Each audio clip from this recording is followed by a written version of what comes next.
છેવાડાના ગામડા સુધી વિકાસ પહોંચાડ્યાની વાતો તો ખૂબ થાય છે, પરંતુ હકીકત એ છે કે આજે પણ વિકાસ જોડીમાં છે.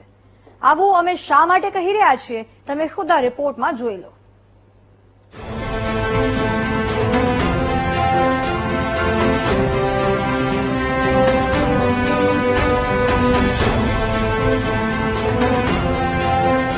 જોડીમાં વિકાસ તમે જોયો છે?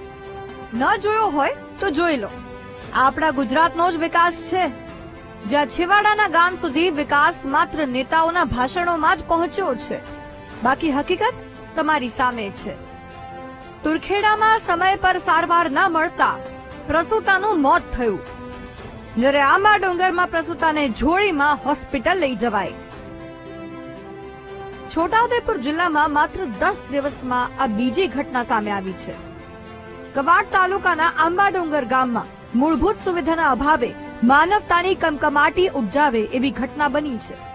ગામમાં રસ્તાના અભાવે એક પ્રસૂતા મહિલાને 5 કિલોમીટર સુધી જોડીમાં ઉંચકીને લઈ જવાની ફરજ પડી હતી. આદિશક્તિની આરાધનાનો પર્વ ચાલી રહ્યો છે, ત્યારે માતા બનવા જઈ રહેલી એક સગર્ભાને જે મુશ્કેલીઓ અને પીડા વેઠવી પડી રહી છે, એ તંત્રના બહેરા કાન સુધી પહોંચી શકતી નથી. પીડિતાને માનુકલાથી આંબા ડુંગર જવાના રસ્તા હોવાના કારણે માનુકલાથી હાપેશ્વર સુધી 5 કિલોમીટર અમે પ્રસૂતાને જોલીમાં નાખીને લઈ જવા મજબૂર બન્યા છીએ. દેશને આઝાદ થયેલાને 79 વર્ષ થઈ ગયા, પરંતુ આજ સુધી આંબા ડુંગરથી માનુકલા સુધી રસ્તો બનાવી આપવામાં આવ્યો નથી.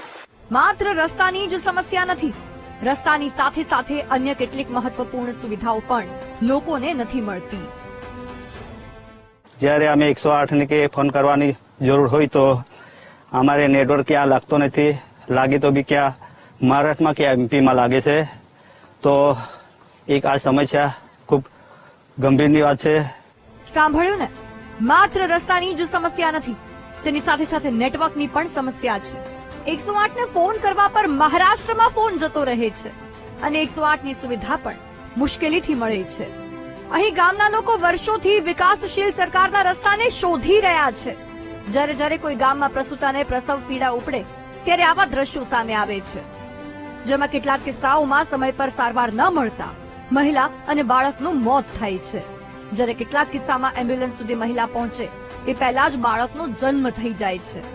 આવી ઘટના સતત વધી રહી છે, છતાં સરકારને કેમ નથી દેખાતું, એ સૌથી મોટો સવાલ છે.